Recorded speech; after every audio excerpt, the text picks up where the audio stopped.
학생 여러분 안녕하세요. 여러분의 광쌤 이광조입니다. 오늘 드디어 주기율표를 배우는 첫 시간입니다. 여러분들 주기율표는요. 지금 딱 그 주기율표 있는 책 교재에 있는 내용 있죠? 그 부분을 딱 적어놔서요. 언제든지 필 수 있도록 그렇게 한번 만들어 놓으시죠. 왜냐하면 주기율표는 여러분들이 자주 보면서 익숙해져야 되거든요. 무슨 말씀인지 알겠죠? 자, 오늘 배운 내용 한번 확인해 보도록 하겠습니다. 오늘 원소 기호에 대해서 알아볼 겁니다. 우리가 주기율표를 알기 위해서는 원소 기호에 대한 내용을 알아야 되거든요. 그 다음에 본격적으로 우리가 주기율표에 대해서 알아보도록 하겠습니다.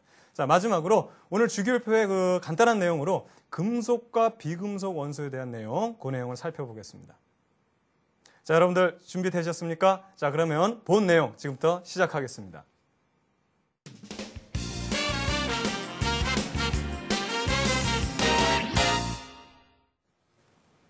자, 여러분들 지금부터 주기율표를 배우게 되는데요. 그 전에 원소 기호에 대해서 알아보도록 하겠습니다. 여러분 교재하고 한번 만나보시기 바랍니다. 자, 우선 살펴보면 원소라는 거에 대해서 선생님 다시 한번 나타냈습니다. 원소는 뭐냐면 더 이상 다른 물질로 분해되지 않는 물질을 이루고 있는 기본 성분이라고 그랬죠. 항상 우리말은 뒷부분에 중요한 내용이 있습니다. 그렇죠? 앞에 있는 말보다 뒷부분을 좀 더 주의 깊게 살펴보면 여러분들 이해하기 쉬운데 바로 뭐냐면 원소라는 것은 뭐다? 그렇죠. 물질을 이루고 있는 기본 성분이다. 이 내용입니다. 그러면 예전에 원소 기호는 어떻게 변천됐는지 한번 살펴보겠습니다. 자, 한번 보시면 자, 연금술사부터 이 원소 기호를 썼다는 걸 알 수 있겠는데요. 여러분들 어떻게 요게 뭐 무슨 내용인지 아시겠습니까? 요게 뭐 이런 걸 썼다고 하네요. 예, 그렇죠? 그 다음에 이제 이런 거를 이제 나타냈고, 그러니까 예를 들어 황, 철, 아연, 은 이런 것을 이렇게 나타냈다 하고요. 그 다음 우리 이제 돌턴을 가면 이분은 좀 동그라미를 좋아했나 봐요. 이렇게 동글동글해서. 근데 선생님도 이것도 뭔지 잘 못 알아보겠는데. 자, 현대의 우리 그 원소기를 한번 살펴보겠습니다. 자, 요건 선생님 알 것 같아요. 그렇죠? 요거 황이고 철이고 뭐 아연이고 이거 알 것 같은데 우리가 배우는 내용은 바로 현대의 주기율표겠죠? 그래서 요 밑에 있는 요 내용들을 우리가 지금부터 살펴보도록 하겠습니다. 자, 이어서 주기율표에 대한 내용 다시 한번 살펴보겠는데요. 원소 기호인데요. 자, 현대 원소 기호에 대한 우리 그 약속을 한번 알아보죠. 첫 번째로 원소 이름에서 따온 알파벳으로 원소를 나타낸 건데 베르셀리우스에서부터 이제 이 내용이 시작된 겁니다. 알파벳의 그 내용, 알파벳을 그 앞자에서 따서 이제 하는데요. 자, 그래서 그리스나 라틴어 또는 영어로 된 원소 이름의 첫 글자를 우리가 원소 기호로 하기로 약속을 했습니다. 그리고 첫 글자가 중간 글자 하나를 따서 나타낸다. 무슨 얘기냐면 첫 글자가 중복되는 원소가 있을 수 있습니다. 그렇죠? 그런 경우에는 첫 글자뿐만 아니라 그 뒤 다음 글자나 아니면 중간에 있는 글자를 나타내는데 중요한 거는 첫 글자는 우리가 대문자로 나타내고 두 번째 글자는 소문자로 나타내서 표시한다는 겁니다. 자, 예를 들어서 한번 요거 볼까요? 요거 보면 우리가 이제 탄소인데 우리가 영어로는 카본입니다. 그래서 우리가 원소 기호 앞에 C로 시작하죠. 그래서 대문자로 C로 나타낸다. 이 대문자 C로 나타내는 게 원소 기호로서 탄소를 나타내는 건데요.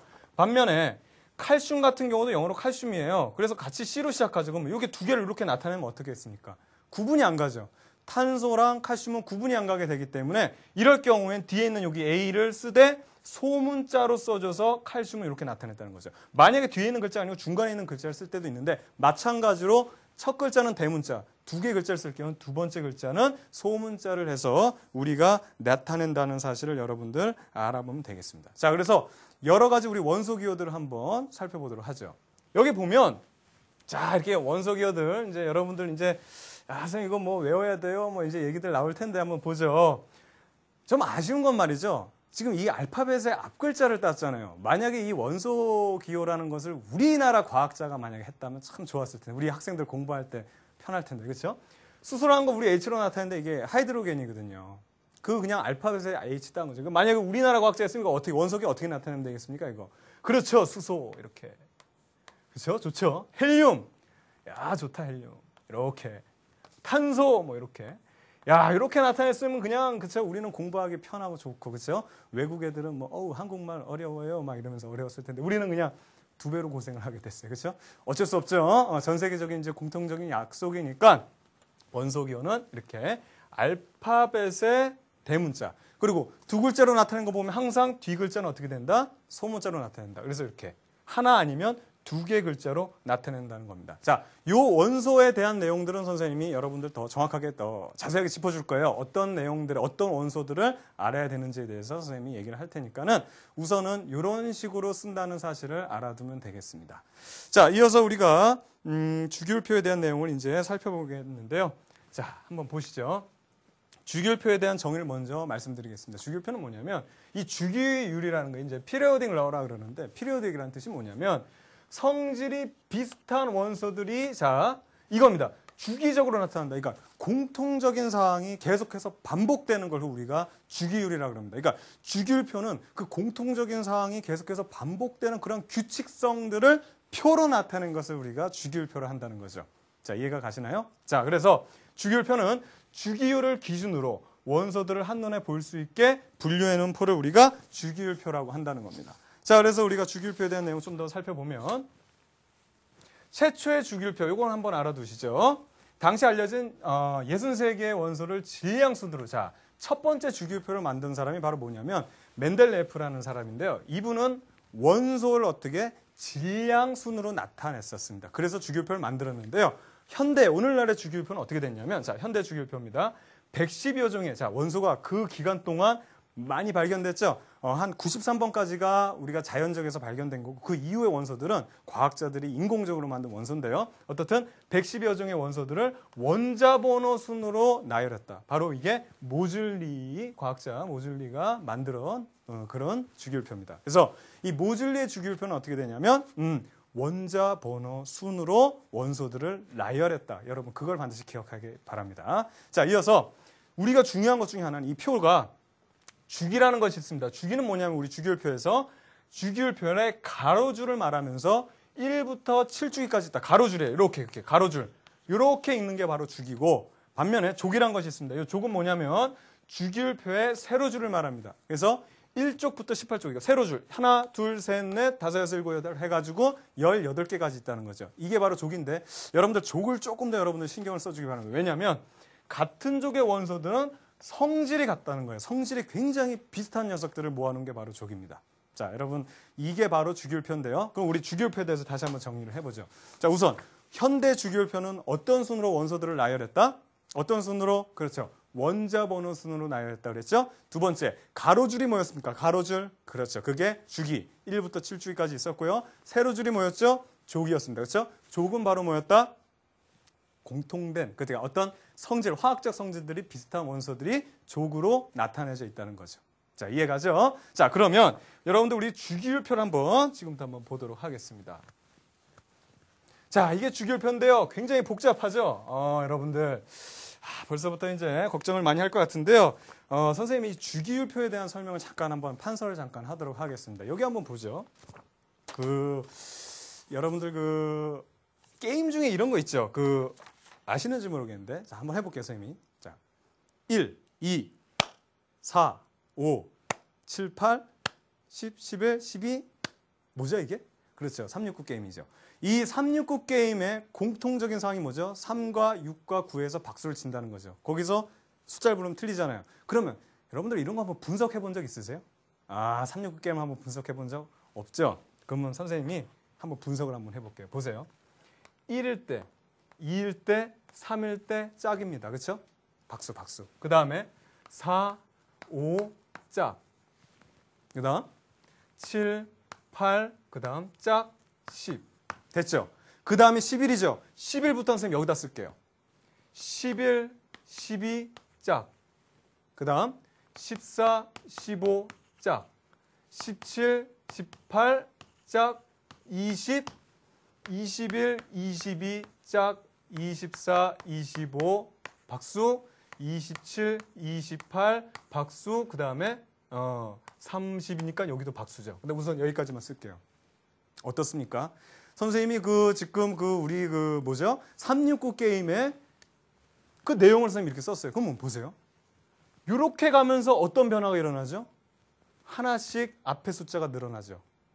또 하나, 이렇게 갈수록 어떻습니까? 뒤에 숫자가 같죠? 그리고 여기 딱 보면 뭔가 규칙 보이죠? 여기서 박수 치는 애들이구나. 이해가죠? 요거 아니네요. 요거 아니고 여기서 박수 치는 애들이구나.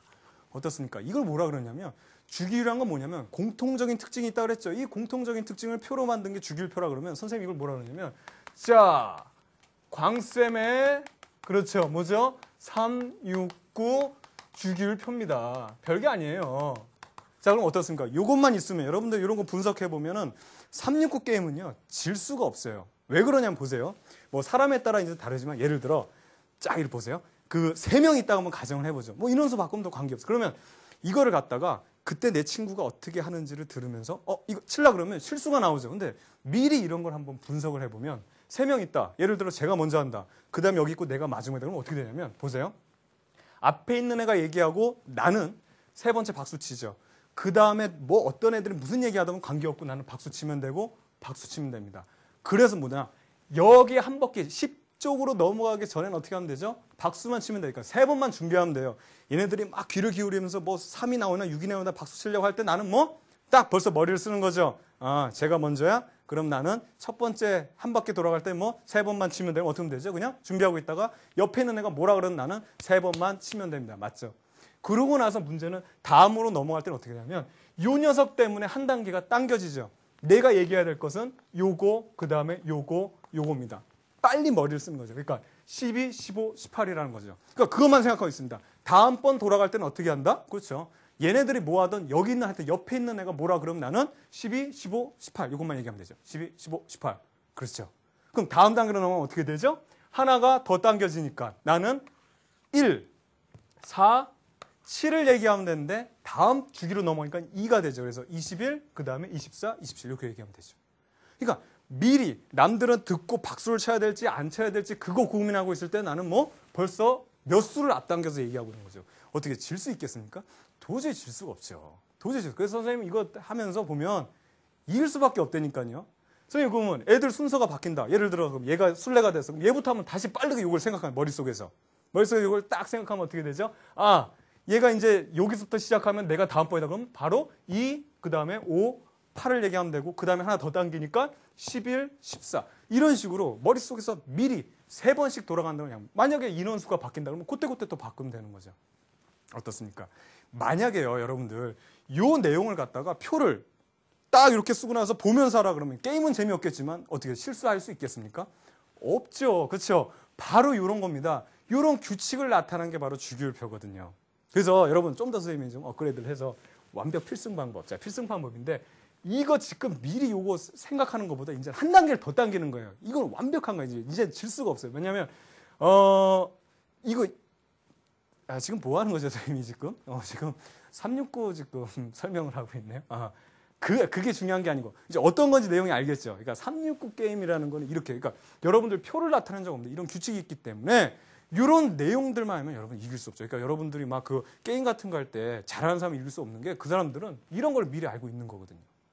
무슨 말인지 알겠죠? 그래서 여러분들 주기율표에 대해서 이렇게 생각하면 됩니다. 만약에 게임을 할 때 이런 표가 주어졌다. 그러면 여러분들 질 수가 없죠. 그걸 보면. 그러니까 이것만 볼 수 있다면 뭐다? 이건 완전 여러분 게임에서 말하면 치트키예요. 그냥 쇼미더머니도 아니고 완전 뭐 파워 오브 웰밍이에요. 그냥 완전 무적 치트키고 놀이공원에 가면 뭐죠? 자유이용권이랍니다. 그러니까 선생님 이걸 다 외워야 돼요? 외울 필요가 없어요. 왜냐하면 이러한 규칙들만 하면 이걸 뭐하러 외웁니까? 다음에 한 단계씩 당기거나 줄어들거나 한 번씩 나는 3번만 치고 그 다음에 뭐 이렇게 식으로 나가는 거죠.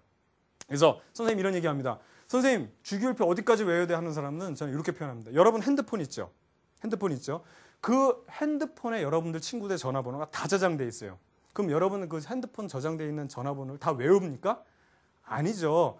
우리가 필요한 건 뭐냐면 최소한 뭐 핸드폰을 눌러서 메뉴로 버튼 눌러서 이름으로 찾을 거냐 아니면은 뭐 그룹으로 찾을 거냐 번호를 찾을 거냐 그 정도는 알면 되죠. 그렇죠. 그 정도는 알아야 돼요. 그 정도만 알면 되지 굳이 거기에 다 들어있는 걸 갖다가 우리가 그 번호를 외워야 된다. 그러니까 주기율표는 뭐냐면요. 이걸 주어진 거예요. 이거 보고 하세요라고 우리 모듈리부터 해가지고 그 선조들이 여러분들 공부 편하게 하기 위해서 다 만들어 놓은 건데 이걸 보면서 외워야 돼 하는 거는 조금 어떻게 보면은 안타깝죠. 그렇죠? 다 있는 건데. 그래서 여러분들 369표랑 똑같은 겁니다. 어렵게 생각하지 말고요. 자, 지금부터 주기율표를 살펴보도록 하겠습니다. 자, 주기율표인데요. 이렇게 한번 보죠. 우선 여기서 우선 원자번호 순으로 가나 한번 보죠. 여기 보면 이게 원자번호거든요. 1번, 2번, 3, 4, 5, 6, 7, 8, 9, 10 해가지고 원자 번호 순으로 가죠. 맞습니다. 그렇죠? 또 하나 가로줄이 뭐라 그랬죠? 주기예요. 1주기, 2주기, 3주기, 4주기, 5주기, 6주기, 7주기 1, 2, 3 이렇게 가는 겁니다. 됐죠? 자, 그 다음에 족이라는 거는 이거예요. 여러분들 중에서 족이 이거니까 선생님 이게 지금 이게 1족 이게 아니라 이렇게 내려가는 거예요. 1족, 2족, 3족, 4족 해서 18족까지 있는 것이 바로 원자 이 지금 주기율표거든요. 이해가죠? 자, 그러면 여기서 또 하나 살펴볼 것 중에 하나가 뭐냐면 주기와 족, 원자 번호 순서대로 갔는데 여러분한테 또 하나의 좀 희망을 줄까요? 뭐냐면 보세요. 여기 2족 있는데 끊습니다. 여기 이렇게. 그 다음에 12족까지 끊습니다. 여기 있는 원소들은 뭐라 그러냐면 우리가 전이 원소라고 합니다. 여기들을 우리가 전이 원소라고 그러고 요 바깥에 있는 녀석들은 전형 원소입니다. 그러니까 전형 원소는 뭐냐면요. 성질이 완전 전형적이다. 그래서 고정되어 있는 애들이에요. 변하는 게 없는 애들이에요. 그래서 얘네들은 우리가 공부를 해야 되는데 여기 있는 녀석들은 왔다 갔다 막 성질이 변하기도 하고 그래서 공부를 안 합니다. 어떻습니까? 그렇죠? 고등학교 가도 이거 잘 안 다뤄요. 그래서 어떻게 되냐면 여기 있는 녀석과 여기 있는 녀석만 공부하면 되니까 벌써 주기율표에 반토막이 날아가죠. 또 하나 우리는 여 4주기에 있는 20번까지의 원소들만 주로 다룹니다. 그럼 벌써 어떻게 돼요? 주기율표가 엄청나게 작아지죠. 이 전이원소 중에서는 뭐 구리라던가 그 다음에 철 이런 녀석들이 좀 자주 나오기 때문에 이 두 녀석은 따로 우리가 하면 되는 거고 나머지 여기 있는 녀석들은 신경 쓸 필요가 없는 겁니다. 엄청나게 줄었죠? 엄청나게 줄었습니다. 그렇죠? 자, 또 하나 여러분들 궁금한 것 중에 하나가 여기 란탄원적이나 악틴원적 원소라고 이렇게 따로 나온 거 있는데 선생님 족이면은요 여기로 들어가야 되는데 그러니까 얘네들은 이제 우리가 뒤늦게 밝혀졌는데 얘네들까지 여기에 넣자고 하니까 주기율표가 너무 커져 버려요. 그래서 얘네들은 뭐 많지도 않고 또 굉장히 지구에 드문 원소들도 있고 또 우리가 잘 배우지 않기 때문에 따로 나타내서 이렇게 나타낸 녀석들이어서 이런 녀석들은 여러분들 그냥 주기율표가 커지는 걸 방지하기 위해서 이게 줄였다라고 생각하면 되겠습니다. 자, 그러면 여러분들 주기율표 이렇게 보셨는데 여기서 또 하나 몇 가지 얘기를 또 하나 할게요. 보면 검은색으로 써 있는 거 있죠. 검은색으로 써 있는 것들이 바로 뭐냐면 여러분들 고체입니다. 상온에서 고체로 존재하는 녀석이에요. 자, 여기 색깔 잘 안 보이는지 모르겠는데 여러분 교재를 보면 알겠지만 대부분이 다 고체입니다. 고체 원소들이고 또 하나 여기 보면 빨간색으로 써 있는 녀석들은 우리 지금 현재 상온에서 기체로 나오는 기체 상태로 존재하는 원소들이에요. 자, 그 다음에 파란색이 액체인데 여기 브로민이라던가 그 다음에 80번의 수은 이 두 개밖에 액체로 존재하는 녀석이 없어요. 그래서 고체, 액체, 기체. 이 색상은 고체, 액체, 기체를 나타낸다는 거. 자, 그 다음에 우리가 또 이제 이런 내용을 한번 살펴봐야 되는데요. 요거. 지금 여기 보면 이렇게 봤을 때 파란색으로 나와 있는 거 있죠. 요거 금속 원소라고 되어 있는 거. 요게 이제 금속 원소고요. 여기 노란색 요 부분에 있는 것들이 비금속 원소라는 겁니다. 그러니까 대부분이 뭐예요? 금속 원소고 요게 비금속. 하나 기억해야 될 건 여기 있는 녀석 수소가 유일하게 생뚱맞게 뭐죠? 여기 있는 녀석이 바로 비금속이라는 겁니다. 자, 이 정도 알아두면 여러분들 될 것 같고요. 그래서 여러분 교재 37쪽 맨 아래 과학상자 보면 그 아까 선생님이 말씀드렸던 전이원소를 제외한 그 주기율표가 있어요. 그 미니 주기율표가 있죠. 한번 볼래요? 미니 주기율표. 그렇죠? 우리는 이 정도만 알아두면 되는 겁니다. 야, 이거 진짜 한번 해봄직만 하죠. 그렇죠? 자신감이 막 불끈불끈 솟아오르죠? 이 정도만 알면 모든 게 다 해결돼요. 그러니까 여러분들 주기율표 너무 주눅 들지 말라는 겁니다. 그냥 규칙성이 나타난 녀석을 표로 나타낸 거였다는 거 그것만 생각하면 되겠어요. 자, 그래서 우리가 이렇게 하게 되겠고요. 그러면 오늘 이 주기율표에 대한 내용 중에서 금속 원소와 비금속 원소에 대해서만 우리가 살펴볼 거거든요. 그래서 금속 원소와 비금속 원소에 대해서 한번 알아보도록 하겠습니다. 자, 우선 금속 원소입니다.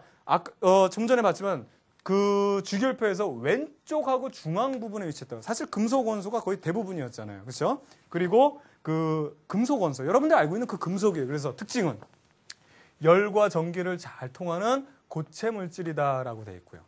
고체 물질이고 자, 단 수은은 제외죠. 수은은 금속인데 얘는 액체였죠. 유일한 액체. 그 브로민하고 수은이 액체였잖아요. 그렇죠? 그래서 상온에서 액체고 특유의 광택이 있다. 금속은 광택이 있죠. 그 다음에 가늘게 늘어난 거 우리가 연성이라고 그러고요. 그 다음에 얇게 퍼지는 건 전성이 있다. 그래서 금속의 특징은 뭐가 있다? 금속의 특징 뭐가 있습니까? 금속의 특징. 그렇죠? 광택이 있고 연성과 전성이 있고 열과 전기를 잘 통한다. 우리 1강에서 배웠죠? 열을 잘 통하는 녀석이 전기도 잘 통한다는 사실이죠. 그렇죠? 반면에 그럼 비금속은 특징이 뭘까요?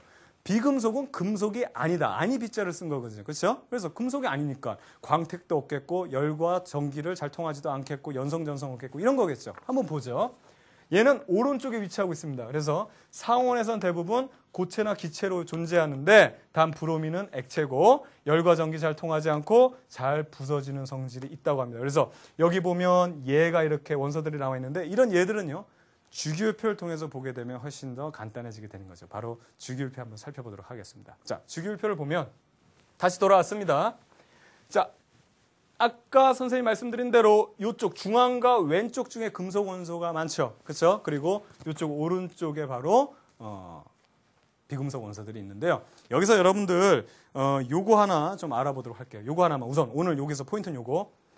주기율표에서 이쪽으로 아래로 내려가면 내려갈수록 그 다음에 왼쪽으로 가면 갈수록 뭐다? 금속성이 커진다라고 얘기합니다. 중요합니다. 즉 금속성이 커지는 원소들은 뭐 왼쪽으로 가고 또 아래로 내려갈수록 그러니까 여기 있는 애보다는 여기 있는 애가 더 금속성이 크고 여기 있는 애보다는 여기 있는 애가 혹은 여기 있는 애보다 여기 그러니까 비교가 되잖아요. 얘랑 비교했을 땐 얘가 더 금속성이 큰 거고 얘랑 비교했을 때는 얘가 더 금속성이 큰다. 이게 바로 주기율표의 규칙이에요. 이게 규칙이라는 겁니다. 자, 그래서 금속성은 이렇게 되고요. 또 하나 비금속성이라는 게 있습니다. 금속이 아닌 거죠. 그때 성질은 자 오른쪽으로 가면 갈수록 비금속성이 커지고 또 위로 올라갈수록 바로 비금속성이 커진다라고 얘기를 하게 되는 겁니다. 이 두 가지는 여러분들 책에다가 딱 그려서 알려주세요. 그러니까 금속성과 비금속성은 선생님이 뒷부분에 가서 좀 더 자세히 말씀을 드리겠지만 우선 주기율표가 주어졌다. 그러고 나서 금속성이 큰 녀석은 뭐다? 그러면 여러분들 최대한 뭐 저쪽 밑으로 대각선 밑으로 가는 애가 금속성이 큰 거고 그 다음에 비금속성이 큰 건 뭐죠? 그렇죠. 이쪽 대각선 위쪽으로 갈수록 비금속성이 커진다는 거죠. 자, 이해가죠? 자, 그래서 여러분들 그 교재 몇 쪽이죠? 38쪽 보면 이런 게 있습니다. 교재를 한번 보세요. 1쪽에 보면 알칼리 금속들이라고 되어 있는데 1쪽이란 건 뭐죠? 여기 있는 금속들이죠. 여기 있는 녀석들. 단 수소는 제외입니다. 요거는 포인트 잡아요. 왜 선생님 금속이 아닌데 수소는 여기 있나요? 얘는 여기 들어갈 수밖에 없어요. 그런 특징이 있기 때문이에요. 그렇죠? 어떻든 1쪽에 있는 녀석을 우리가 뭐라 하냐면 금속인데 알칼리 금속이라고 하고요. 거기 한번 쭉 보시면 금속의 특징 해가지고 뭐 상온에서 고체 상태고 열과 전기 잘 통하고 물과 격렬히 반응한다. 이런 것들 한 번씩 쭉쭉 읽어보면 되겠고요. 자, 그 다음에 여러분들 그 2족을 보면 2족이 없고 17족이 있네요. 바로 이쪽입니다. 17쪽. 여기를 쫙 보시면 여기 있는 녀석들은 우리가 뭐라 하냐면 할로젠 원소라고 그러죠. 할로젠 원소. 그래서 비금속의 특징들이 강하다 해서 상온에서 기체, 그다음에 열과 전기를 잘 통하지 않는다. 수소와 잘 반응한다. 자, 이런 것들이 나오는데 이것도 다 뒷부분에 선생님이 다 설명을 할 겁니다. 뒷부분에서 다 설명을 할 거니까 우선 쭉쭉 읽어주세요. 저번 시간에 선생님 말씀드렸죠. 이런 거는 쭉쭉 읽는 거는 막 죽치면서 공부하지 말고 재밌는 TV 보다가도 책 이렇게 펴놓고 막 재밌는 TV 나오면 재밌다 막 하다가도 할로겐 뭐 이런 게 있어 하면 또 보고 재밌다 막 이렇게 그냥 편하게 그냥 자꾸 이렇게 눈에 익도록 이런 식으로 공부하면 좋을 것 같아요. 자, 그다음 18쪽 한번 볼게요. 자, 18쪽에 있는 요 원소들을 우리가 뭐라 그러냐면 보시면 거기도 비활성 기체라 그러죠. 상온에서 기체고 다른 녀석들과 반응이 잘 안 한다라고 돼 있고 역시 뭐 그 이유를 선생님이 설명을 뒤에 가서는 하겠고요. 우선 이제 여러분들 이런 내용들이 있습니다. 그래서 수소는 이런 것들 여러분들 좀 익혀야 되거든요. 보면 수소는 뭐 가변 원소고 뭐 우주 왕복선의 연료다 막 폭발해야 되잖아요. 수소 폭발 같은 거, 뭐 수소 자동차 아시죠? 그래서 그 다음에 뭐 리튬은 리튬 전지의 원료고, 칼륨은 뭐 나무가 타고난 재고 비누 원료고, 플로린은 치약과 살충제, 염소는 수용장의 소독이고, 뭐 소독약, 헬륨은 여러분들 뭐 헬륨 풍선이라든가, 그 다음 네온은 네온 쌓인 전광판 이런 것들은 자꾸 읽어가면서 그냥 이렇게 좀 익숙하게 하면 될 것 같아요. 자, 그렇게 해가지고 여러분들 그 주기율표에 관한 내용들을 지금 살펴봤는데요. 그럼 이제 그 실질적인 질문에 좀 들어가야 됩니다. 뭐냐면 선생님, 주기율표 중에서 어디까지를 조금 그래도 외워야 되냐라는 질문을 하는데 이거는 여러분들 학교 와서 선생님들도 똑같은 말씀 할 거예요. 우선 주기율표를 외우는 게 아니고 주기율표는 이제 우리가 규칙을 이제 차근차근 가면서 알아둘 거니까 우선 원소 기호는 알아둬야 돼요. 그 원소의 이름과 원소 번호와 그 다음에 그 어떻게 쓰는지 그 이름, 번호, 그 다음에 원소 기호 이 정도 알아봐야 되는데 많이 알아볼 필요는 없고 얼만큼이냐면 1번부터 20번까지 알아보면 됩니다. 1번부터 20번까지는 여러분들 좀 무조건 알아야 돼요. 그건 안다고 우리가 생각을 하고 내용이 이해가기 때문인데요. 요거 외우는 방법이 어떻게 되나 이런 질문들 이제 많이 하는데 이거 여러분들 선생님 저는 그런 거 뭐 노래도 있고 많아요. 인터넷 찾아보면 뭐 이상한 노래도 많고 하는데 여러분들이 원하는 대로 해가지고 원하는 대로 외우면 좋겠어요. 그래서 선생님은 그냥 1번부터 20번 순서대로 그냥 다 했거든요. 그러니까 그거 한번 여러 번 보면 되더라고요. 여러 번 보면 되는데 이거는 이해할 수가 없어요. 여러분들 이름이잖아요. 이름은 이해할 수가 없는 거죠. 그러니까 여러분들 선생님도 과학을 하고 선생님도 암기하는 거 굉장히 싫어하거든요. 그래서 웬만하면 안 외우려고 자꾸 선생님도 이게 자꾸 생각하고 막 이렇게 풀어 해석하고 이러는데 이름은 어쩔 수 없는 거예요. 이름을 이해하려는 것 자체가 이상하죠. 예를 들어 여러분들 친구 이제 딱 이제 그 새 학기가 됐어요. 그러면 딱 어떤 애가 와서 반가워 나는 민수라고 그래. 그래요. 나는 뭐 누구라고 해 이렇게 인사할 때 그러면 여러분 어떻게 하면 됩니까? 민수라는 애는 그냥 저렇게 생겼어. 그냥 저렇게 생긴 애를 민수라고 불러주면 되죠. 그걸 이해합니까? 그냥 외우는 거였거든요. 나는 민수라고 해. 그런데 네가 민수니? 무슨 민에 무슨 수니? 왜 부모님이 이름을 그렇게 지어줬어? 그런 뜻이 무섭죠. 그렇죠? 쟤는 피해야 되겠다. 이런 생각 들죠. 그렇죠? 그건 이해할 게 아닙니다. 그냥 외워야 되잖아요. 그렇죠? 그래서 이름하고 원소기호, 그러니까 번호, 원자 번호, 그러니까 원소 번호, 그다음에 기호, 그다음에 이름들은 여러분들 20번까지는 반드시 안다고 하고 선생님도 다음부터는 그거는 여러분들 안다고 생각하고 하겠습니다. 자, 또 하나. 또 이제 선생님 앞으로 수업을 하다가요. 그런 부분 또 나와요. 뭐냐면 먼저 우선은 암기를 하고 그 다음에 나중에 그것이 이해가 되는 부분이 생겨요. 그런 부분도 있어서 무조건 외우라고 하는 부분도 있어요. 그게 뭐냐면 여러분 초등학교 때 9구단 이해하면서 외웠습니까? 3, 6, 18 그게 3을 6번 더하면 18이 된다. 그거 이해하고 외웠나요? 아니면 7, 2, 14 7을 2번 더하면 14가 된다. 그거 아니잖아요. 그거 아니죠. 그냥 선생님이 외우라고 해서 막 노래처럼 외우고 했죠. 그러고 나서 시간이 지나서 여러분이 어떤 발달이 되고 난 다음에 중학교 가니까 이해가 가죠. 그렇죠. 그러니까 그런 부분도 있습니다. 수업을 하다 보면. 그러니까 어쩔 수 없이 외우는 거가 있으면 너무 이렇게 괴롭다고 생각하지 말고 조금 외우는 부분이 있으면 그렇게 하면 되겠고요. 예전에 선생님이 좀 재미있는 일환을 하나 하면 이런 얘기를 한번 역설을 했어요. 선생님도 외우기 싫어서 너희들 너무 외우기 싫어하니까 그래도 어쩔 수 없이 외워야 된다라고 하면서 뭐냐면 너희들 고등학교 가서 수능을 봤어. 그 이해를 다 해가지고 너희들 그 문제를 다 풀었단 말이야. 그런데 어쩔 수 없이 무슨 계산 문제가 나와서 2 곱하기 1000이 있었어. 그럼 너 그 자리에서 2를 1000번 더 하고 있을 거야. 그랬더니 맨 앞에 있는 학생이 이러더라고요. 그래서 선생님 또 기분이 좋았죠. 야, 내 뜻을 또 이렇게 헤아리는 친구가 있구나 해서 했더니 근데 그 친구가 뭐라고 이렇게 하면서 이렇게 혼잣말로 뭐라 그랬는데 그걸 듣고 말했어요. 뭐라 그랬냐면 너 2를 1000번 거기서 더 하고 있을 거야. 그랬더니 친구가 하더니 1000을 2번 더 하면 되겠군 이러더라고요. 아주 훌륭한 학생이죠. 그렇죠? 응용을 하고 있어요. 그 자리에서. 그 내용이 아니라는 거예요. 그러니까 외울 거는 외워줘야 된다는 얘기입니다. 자, 여러분. 그래서 여러분들 20번까지는 반드시 알도록 하면 좋겠어요. 자, 이어서 우리가 원소기호에 대한 문제를 한번 풀어보도록 하겠습니다. 자, 교재 42쪽에는 실력 확인 1번입니다. 원소에 대한 설명으로 옳은 것을 보기 위해서 모두 골라 기호로 쓰시오 했는데 자, 기억부터 보죠. 구리의 원소 기호는 CU다인데 CU가 맞는데 문제는 뒷자는 뭐라 그랬죠? 그렇죠. 소문자로 써야 되는데 CU에서 소문자로 써줘야 되는 거고요. 그래서 기억은 틀렸고 니은 연금술사도 원소 기호를 사용했다. 그렇죠. 그 희한한 그림들 봤잖아요. 그래서 연금술사들도 원소 기호를 사용했고 디귿 원소 기호와 첫 글자는 대문자. 그렇죠. 첫 글자는 대문자로 표시해야 된다 했습니다. 디귿도 맞고요. 리을 베르셀리우스의 원소 기호를 현재도 사용하겠다. 그렇죠.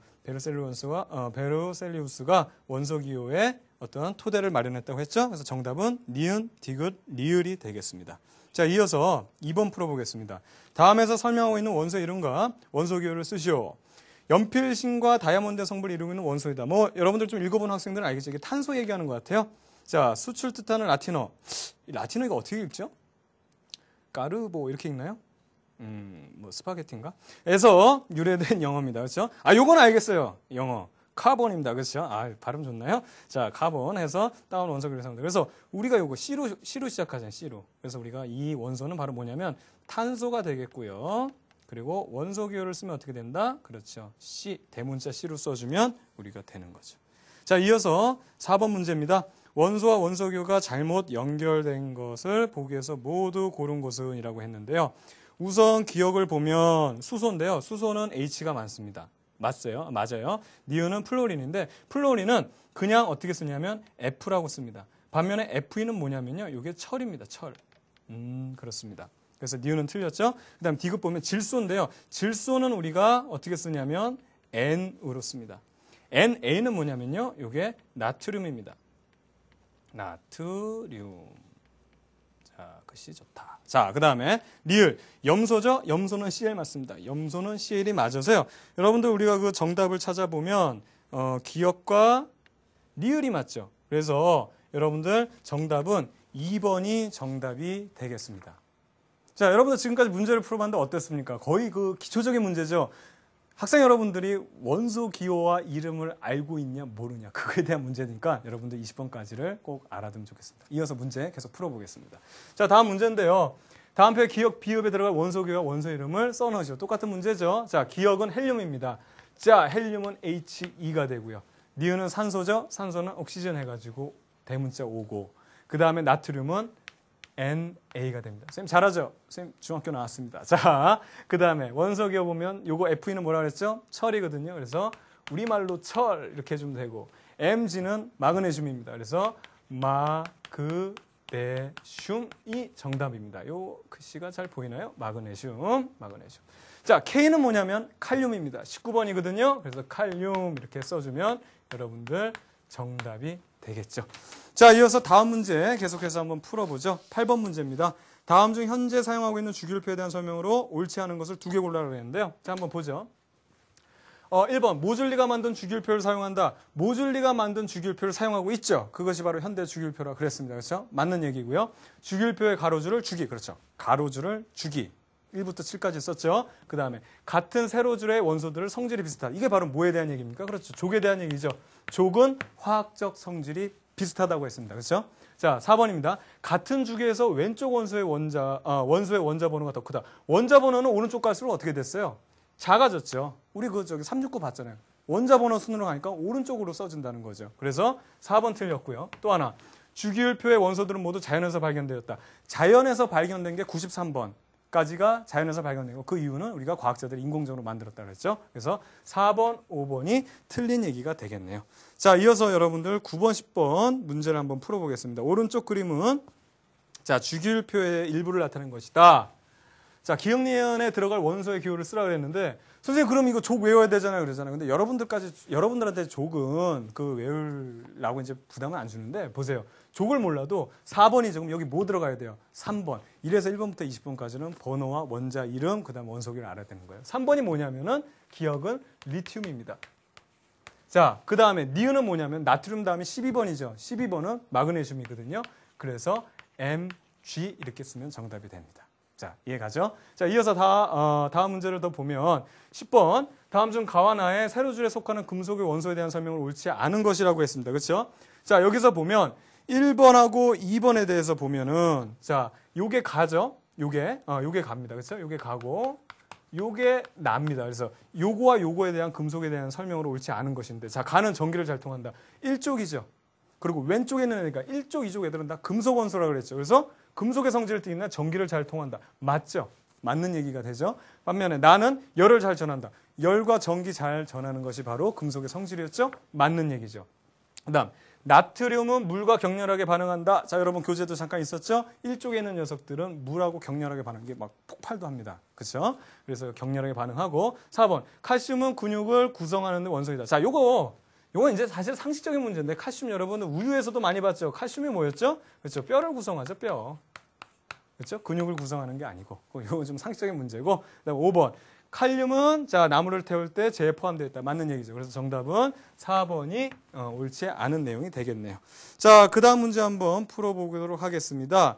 이어서 여러분들 11번, 12번 다음은 주기율표의 일부분을 나타낸 것이다 라고 되어 있죠. 이거 미니 주기율표네요. 그렇죠? 우리가 알아야 될 미니 주기율표인데요.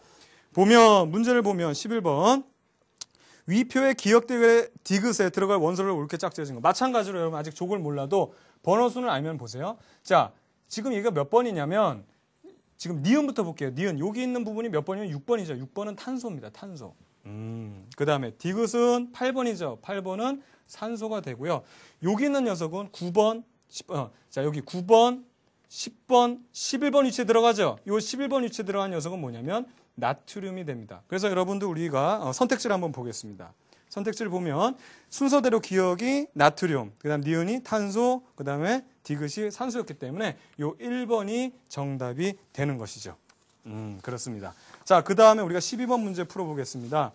위표의 원소 중에서 다음 같은 성질을 가진 원소를 모두 골라 기호를 쓰시오 했는데 열과 전기를 잘 통하지 않는다 그랬죠. 그러면 비금속입니다. 비금속. 그다음에 수소와 산소와 수소와 잘 반응한다 그랬죠. 수소와 잘 반응하는 게 우리 아까 잠시 살펴봤지만 17쪽이었죠. 선생님이 그 뒷부분에 더 자세히 말씀드린다 그랬는데요. 그래서 얘네들은 비금속이면서 그다음에 또 하나 그렇죠. 17쪽에 있는 원소죠. 그다음에 상온에서 모두 기체 상태로 존재한다. 그래서 요거에 대한 원소들을 쓰면 우선은 플루오린, 9번의 플루오린과 17번에 있는 Cl, 바로 염소가 정답이 되겠습니다. 자, 이어서 여러분들 17번, 18번을 풀어보겠는데요. 17번, 18번 선생님 그냥 말로 설명하겠습니다. 그 지금 전기 통하는 실험이잖아요. 그럼 그 중간에 어떤 물질이 들어갔을 때 전기가 통할까요? 그렇죠. 금속이죠. 금속이라잖아요. 그 금속이 아닌 거 고르면 되는데 17번 보면 불이 켜지는 물질을 보기 위해서 모두 고른 것 했어요. 그렇죠? 그럼 불 켜지는 거 보면 철가루, 금속이죠. 구리조각, 금속이죠. 아연조각, 금속인데 황가루는 여러분 주기율표 보세요. 16번에 있습니다. 비금속이죠. 그렇기 때문에 얘는 전기를 통하지 않겠죠. 그래서 전기를 통하는 물질들은 기역, 니은, 리을에서 4번이 정답이고요. 그 다음 문제 보면 위 실험을 통해서 알 수 있는 사실로 옳은 것이라는 질문이죠. 보면 황은 1번입니다. 황은 비금속 원소죠. 금속 원소가 아니잖아요. 그래서 틀렸고 2번 고체 물질만 전기를 잘 통한다. 문제는 여기 있는 물질들이 다 고체예요. 그러니까 고체인지 액체인지 기체인지 구분을 못하죠. 그러니까 이건 알 수가 없습니다. 그리고 여러분들 3번은 금속 원소는 전류가 잘 통한다. 맞죠? 이게 정답이죠. 3번이 정답이 되겠고 4번입니다. 비금속 원소는 전기를 잘 통한다 그랬는데 비금속 원소는 전기를 잘 통하지 않죠. 그렇죠? 마지막 5번이요. 기체 상태의 물질은 전류를 통하지 않는다. 이것도 마찬가지로 여기 보기에 나왔던 문제들이 다 뭐였냐면 그 원소들이 다 고체 상태만 있으니까 기체가 잘 통하는지 무슨 액체가 이걸 비교할 수 자체가 없죠. 그래서 알 수가 없다는 겁니다. 어떻습니까, 여러분들? 지금까지 우리가 지금 이 원소 주기율표에 대해서 얘기했는데요. 원소 주기율표는요, 2단원 끝날 때까지 계속 나올 겁니다. 선생님 필요할 때마다 원소 주기율표를 계속 볼 테니까 선생님 처음 수업할 때 기억나죠? 그 부분 접어놨죠? 그냥 책이 그냥 딱 피면 그게 그냥 딱 펼쳐지도록 그렇게 만들면 되겠습니다. 자, 고생 많았고요. 지금까지 했던 내용 우리 정리 한번 해보도록 하겠습니다.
자, 주기율표가 어떤 건지 좀 느낌이 오십니까? 좋습니다. 여러분 겁먹지 말고요. 앞으로 계속 할 거니까 걱정하지 마십시오. 자, 고생 많았습니다. 선생님은 다음 시간에 또 찾아오도록 하겠습니다. 여러분의 광쌤 이광주였습니다. 고생하셨습니다.